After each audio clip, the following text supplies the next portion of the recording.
बे बिला कमतापुर आरो मरान मटकजों दिनै फैनाय नंलिया बे जोंनि थाखाय मोनसे दुखु गोनां जोंनि मन्थ्रियानो जोंनि हाबाफारिखौ दिनै मावफुङाखै जोंनि मन्थ्रियानो जोंनि एकर्ड इमप्लिमेन्टेसननि थाखाय दिनै खामानि मावाखै सनितपुर आरो बिश्वनाथखौ लाफानानैसो बर' कछारी वेलफेयार अट'नमास काउन्सिलखौ दानायनि जिखिनि मतलब दिनै WPTBC डिपार्टमेन्टनि मन्थ्रिया खालामदों होननानै जोङो मिथिदों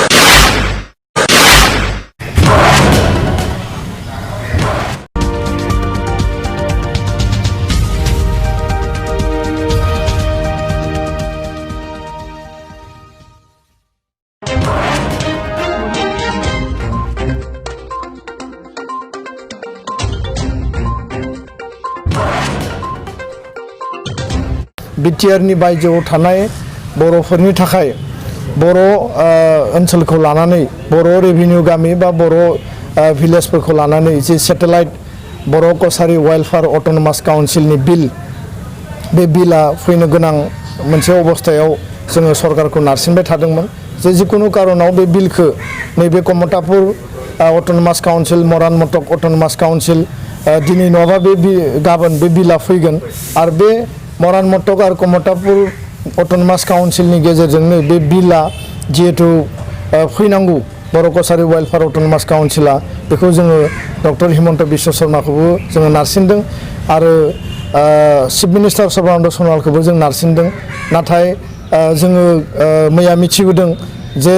जिहेतु WPTBC डिपार्टमेन्टआ बिनि नडेल एजेन्सि गासैबो अट'नमास काउन्सिलनि आरो WPTBC डिपार्टमेन्टआनो बिनि जे मडेलिटी बा बिल लाबोनायनि गासैबो प्रप'जेलखौ बिथांमोना मावो आरो बिनि जे ड्राफ्ट बे ड्राफ्टखौबो अलरेडि जोङो मोननो हाबाय नाथायबा जोङो मिथिबाय जे WPTBC डिपार्टमेन्टनि मन्थ्रि चन्दन ब्रह्म बिथांनि जि हाबा बे हाबाया जेरैबायदि मावनांगौमोन बा बिथाङा बे जेरैबायदि दायित्व लानानै बेखौ खामानिखौ मावफुंनांगौमोन डिपार्टमेन्टेल माखासे क्लियारेन्स बा NOC लानांगौमोन बे हाबाफारिफोरखौ स्वयं फाइनान्स मिनिस्टार आरो चिफ मिनिस्टारा बेखौ मावनो दायित्व होसेयावबो दिनै बिथांमोना सम मथे बेखौ मावफुङाखै आरो जों मिथिनायाव बे बिला कमतापुर आरो मरान मटकजों दिनै फैनाय नंलिया बे जोंनि थाखाय मोनसे दुखु गोनां जोंनि मन्थ्रियानो जोंनि हाबाफारिखौ दिनै मावफुङाखै जोंनि मन्थ्रियानो जोंनि एकर्ड इमप्लिमेन्टेसननि थाखाय दिनै खामानि मावाखै आरो जोंनि मिथिनायाव बे जे बिलखौ जे लाबोनो नागिराखै बिनि गुबै जाहोना जाबाय जे सनितपुर आरो बिश्वनाथ बे ओनसोलखौ सिमुलुगुरिसिम जिहेतु बिटिआर ओनसोलाव एक्सपानसन आरो एक्सटेनसन खालामनायनि थाखाय भारत सरकार आसाम सरकारजों सुक्ति जानाय समावनो एग्रिड मोनसे पइन्टआव फैखादोंमोन आरो प्राय 1500सो गामिखौ जोङो अलरेडि भारत सरकारनो लिस्ट होनानै दोनदों बे गामिफोरखौ सोसननायनि थाखाय अलरेडि सरकारा बिथांमोना बे डिसिसन लाखादों नाथाय सोसननायनि जि प्रक्रिया जि प्रसेस बे जाबाय कमिसननि दारै सोसनगोन दा सनितपुर आरो बिश्वनाथखौ लाफानानै बिटिआर दाफुंनायनि जे हाबाफारि बे कमिसननि गेजेरजों जागोन नाथाय सनितपुर आरो बिश्वनाथखौ लाफानानैसो बर' कछारी वेलफेयार अट'नमास काउन्सिलखौ दानायनि जिखिनि मतलब दिनै WPTBC डिपार्टमेन्टनि मन्थ्रिया खालामदों होननानै जोङो मिथिदों गोबां सुलुंनिफ्राय जोङो मिथिदों दा बिनि सैथोखौ थारैनो इउनाइटेड बर' पिपल अर्गेनाइजेसनाबो बुंगोन बिथांमोना नांबाय थादों बेखौ लानानै मिनेश्वर बसुमतारिया जिहेतु वान अफ द सिगनेटरि बे बाथ्राखौ लानानै बिथांमोना खामानि मावबाय थादों आरो मिनेश्वर बसुमतारिजों दुलाराय बर' फरायसा आफादजोंबो सावरायनाय जादों लोगोसेनो मिनेश्वर बसुमतारि आरो UPPLनि आफादगिरि बा बारग' एबसुनि आफादगिरि आरो पिस एकर्डनि सिगनेटरि प्रमद बर'जोंबो सावरायनाय जादों आरो जोंनि इउनाइटेड इफर्टआ बेनो जे बर' कछारी वेलफेयार अट'नमास काउन्सिल बिलखौ लाबोनांगौ नैबे सेसनाव आरो बेजों लोगोसे बर'फोरनि जि गोलाव समनि सिमां दंमोन जे प्रप'ज माने जि ओनसोल बिटिआर आरो बाहेरनि बर'फोरनि जिखिनि बर' कछारी अट'नमास काउन्सिलनि जिखिनि दानाय एरेन्जमेन्ट बेखौ खालामनांगौ जि सिमां दंमोन बेखौ मोगथाङाव जाफुंहोनो थाखाय दिनै बेसेबांबा मोनसे सुजुग आरो सुबिदा मोनसेयावबो दिनैहाय जोङो नुनो मोनबाय जे जोंनि डिपार्टमेन्टेल मन्थ्रि आरो जोंनि डिपार्टमेन्टखौ सालायग्रा मन्थ्रि बिथाङानो स्वयं बे खामानिखौ मावना होनो हायै मोनसे फैमाल बा फेलारखौ जोङो नुनो मोनदों दा बेखायनो रायजो राजाफोरा बेखौ बिजिरनांगोन जे एबसुजों UBPजों कुनु कन्ट्राडिक्सन गैया एबसु आरो UBPनि गेजेराव क्लियार आन्डारस्टेन्डिं दङ चिफ मिनिस्टार बिथांनोबो बुंनाय जादों हेमन्त बिश्व शर्मा बिथांनोबो बुंनाय जादों जे शनितपुर आरो बिश्वनाथनि बर' डमिनेटेड एरियाखौ गारनानै बर' कसारि वेलफेयार अट'नमास काउन्सिल दानायाव आसाम सरकारा एग्रिड UBPआबो एग्रिड नाथाय जोंनि मन्त्रि बिथांमोनासो दिनै बेखौ लानानै एग्रिड खालामनो हायाखै दा बे दायनिगिरिया सोर बा सोरनि थाखाय बे बिलआ दिनै फैयाखसै बा फैनाय नंलिया जोंनि इनफरमेशनाव जों बेखौ दिनै नुनो मोन्दों आरो बिथांमोना जुदि साहस दङब्ला बिथांमोना जुदि जातिनि थाखाय अननाय दङब्ला जातिनि जुदि सिन्ता दङब्ला जातिनि सुबुंफोरनो जुदि जास्टिस होनो होननानै जुदि सानदोंब्ला थारैनो दिनै आरो गाबोन साननैनि सम दंबावो बे बिलखौ लाबोनानै बर' हारिनि जिखिनि गोलाव समनि एसपिरेसन बे एसपिरेसनखौ फुलफिल खालामनो थाखाय दुलाराय बर' फरायसा आफादा चन्दन ब्रह्म बिथांखौ बा WPTBC डिपार्टमेन्टनि जायफोर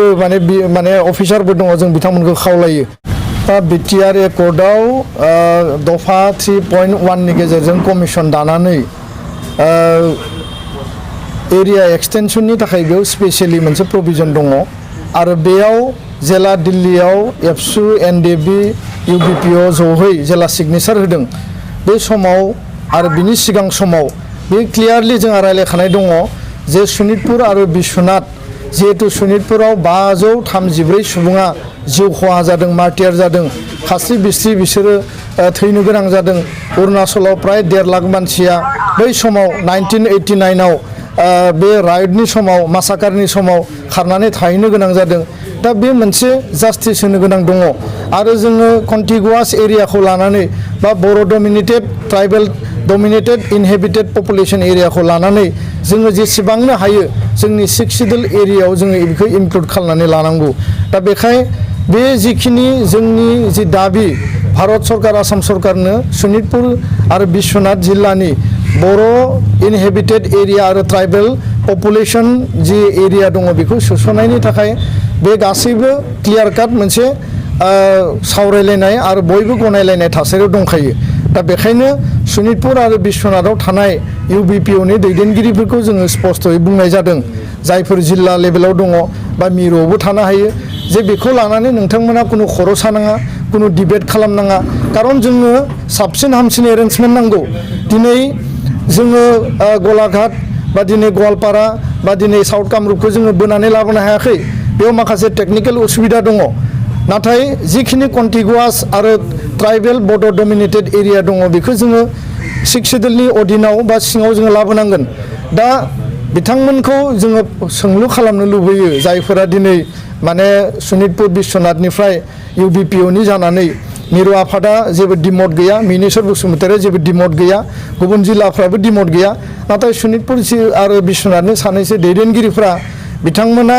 माने BTRआव हाबनायनिख्रुइ BKWC आवसो हाबनायनि थाखाय बांसिन गोसो गुदुं देखायनायखौ जों नुदों जायखौ लानानै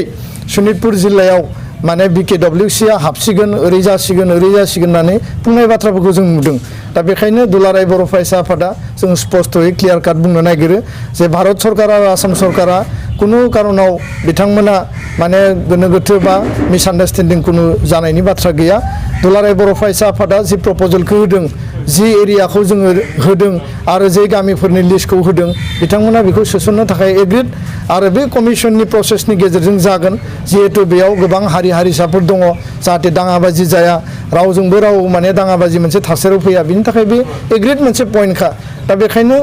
बेखौ लानानै शनितपुर बिश्वनाथनि UBPOनि दैदेनगिरिफोरा नोंथांमोना दिनै नैबे जि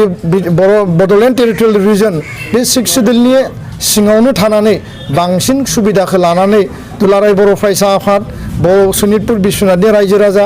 आरो नैबे एरेन्जमेन्टनि उनाव जायफोर समस्ति जागोन जिल्ला जागोन साब डिभिजन जागोन रेभिनिउ जागोन जेराव बेयाव माने गोबां सुबिदाफोरा ओंखारगोन इनस्टिटिउसनफोरा गायसनजागोन बे सुबिदाखौनो नोंथांमोना आजावनानै ला आरो बेनि गेजेरजों जौगानायनि हाबाफारिखौ ला बेनिख्रुइ गावनि सेल्फ इन्ट्रेस्टनि थाखाय गावनि पार्सनेल स्वार्थनि थाखाय जातीय इन्ट्रेस्टखौ बाद होनानै जातिनि माने एसपिरेसनखौ बाद होनानै नोंथाङा जुदि माने सेटेलाइट काउन्सिलावसो शनितपुर बिश्वनाथखौ जर जबरदस्ति जोङो सोसननांगौ होननानै जुदि आपिल खालायोबा बेयो मोनसे सौग्रावलायनायनि थासारिनि बादै जेबो नङा दा बेखायनो जोङो कुनु सौग्रावलायनायखौ लुबैया जोङो तर्क बितर्कखौ लुबैया बे जाबाय मोनसे एमिकेबल सल्युसन आरो बेखायनो शनितपुर आरो बिश्वनाथाव एबसु आरो इउबिपिनि गेजेराव कुनु भुल बुजाबुजि गैया होननानै सानदों सानैसो लिडारफ्रा गावनि व्यक्ति स्वार्थनि थाखाय गावनि सेल्फ इन्ट्रेस्टनि थाखाय दिनै हाबा मावगासिनो दङ आरो बिथांमोना बेबायदि इन्ट्रेस्टखौ गारनानै शहीदनि बिनिमयाव माने 534 शहीदनि बिनिमयाव दिनै जोङो बै ओनसोलखौ सोसननानै मोनसे बिथांमोननो न्याय होनायनि थाखाय जि खामानि मावनांगौ बेयावसो बांसिन मुखुब जानांगौ होननानै आङो दुलाराय बर' फरायसा आफादनिफ्राय आङो खावलायो कमिसन दानो थाखाय जोङो आसाम सरकार भारत सरकारखौ गोख्रैनो खावलायदों आरो बे कमिसनाव एबसुनि आसाम सरकारनि बिटिआरनि रिप्रेजेन्टेसन थागोन आरो बे कमिसना जेब्ला नायगिदिंहैगोन बे समाव जोंनि बर' गामिफ्रा बा बर'नि गासैबो दल संगठनफोरा थारैनो बे कमिसनखौ मदद होगोन आरो बबे ओनसोलखौ जोङो माबायदि मेकानिजमनि गेजेरजों सोसननो हायो बिनि थाखाय जोङो एरिया डिमार्केसन भिलेज इनक्लुजन बे हाबाफारिफोरा जागोन बबेबा गोबां रिमोट एरिया बे बाथ्राखौबो स्पष्ट जानाया मोजां जेराव माने नोङो 30 खान नन बर' बा नन ट्राइबेल माने गामि दङ बिनि माने 30 किलोमिटार गोजानाव माने मोनसे बर' गामि दङ मोननै बर' गामि दङ बे माने कन्टिगुवास एरियायावनो कुनु कारनाव फैनो नागिरा बेसेबांबा रिमोट एरिया माने नोङो अबेबा मुस्लिम गामि गेजेराव थानो हायो हारसा गामि गेजेराव थानो हायो बै मोनसे मोननै गामि बा मोनसे मोननै सुबाखौ माबेबा कारनाव टेकनिकेल उसुबिदायाव जोङो हानहरनो हायाबो जानो हानाय नाथाय बिथांमोननि थाखायबो इनजास्टिस जानो गोनां जेबो गैया बे एरियाफोरखौ लानानै बर' कसारि वेलफेयार अट'नमास काउन्सिलाव बे इनक्लुड जागोन अट'मेटिकेलि दा बेखायनो जोङो जेरैबायदि बिटिसिनि एरिया डेमार्केसनावबो माखासे बर' गामिखौ सोसननो थाखाय जोङो खायलें खुइलें खालामनानैब्लाबो माखासे नन ट्राइबेल नन बड' गामिफोरखौ सोसननानैब्लाबो बै ओनसोलफोरखौ जोङो हाननानै मोनसे जेनेरेल समस्ति बानायनाय जादों बा मोनसे अपेन समस्ति बानायनाय जादों बा एसटि समस्ति बानायनाय जादों बे सेम स्पिरिटजों सेम मेकानिजमजों नैबे कमिसनाबो जिखिनि टार्म्स अफ रिफारेन्स बे कमिसना तैयार खालामगोन बा सरकारा तैयार खालामगोन हम मिनिस्ट्रिया तैयार खालामगोन बिनि गेजेरजोंनो बिनि इनक्लुजना जागोन दा बेखायनो रावबो बे कमिसनखौ बेरेखा खालायाबासिनो कमिसना जेब्ला दाजागोन बिनि उनाव खामानिखौ मावगोन जोंनि साफ्रोमबो दल संगठन मोनफ्रोमबो माने गामिनि मुरब्बी गावबुरा बयबो जाहाथे बेखौ मदद होनानै जोंनि जि टारगेट बे टारगेटखौ खालामना लानायाव बयबो जाहाथे मदद होयो आं बेखौसो खावलायगोन मानो होनब्ला जोङो जेसेबां मदद होगोन जोंनि साननाया बेयाव फुलफिल जागोन आरो जों जुदि मदद होआब्ला जों जुदि सांग्रां जायाब्ला गोबां ओनसोला गोबां गामिया माने नायसनजायाब्लासिनो थालांनोबो हानाय नाथाय दुलाराय बर' फरायसा आफादा मिरुआनो जा जिल्लायानो जा दखरायानो जा इउनिटआनो जा जों बे माने बेनि थाखाय जोङो स्ट्रंलि खामानि मावगोन आरो जोङो मोनसेबो गामिया जाहाथे बेयाव थालांनो हाया बिनि थाखायबो जोङो कमिसनखौ जोङो स्पेसियेलि रिकमेन्डेसन खालायगोन आरो बेयाव बबे हाबजायो बबे हाबजाया बबे उसुबिदा दङ बबे सुबिदा दङ बेखौ कमिसना नायबिजिरनानै गावसोरनो डिसिसन लागोन दा बेखायनो बे कनसालटेसननि गेजेराव जागोन बिनि थाखाय जोङो होंगो दोंगो नांलाय खमलाय बा बोराबलायनाय दुखु मोनलायनाय बेबायदि थासारि फैनाङा गासैबो प्रसेसआनो कनसालटेसननि गेजेरजोंसो जागोन आरो बेयाव रायजो राजानि मददआ गोनां बिनिखायनो आङो बयबो रायजो राजाखौ बे बिथिङाव मदद आरो हेफाजाब होनो थाखाय आं खावलायबाय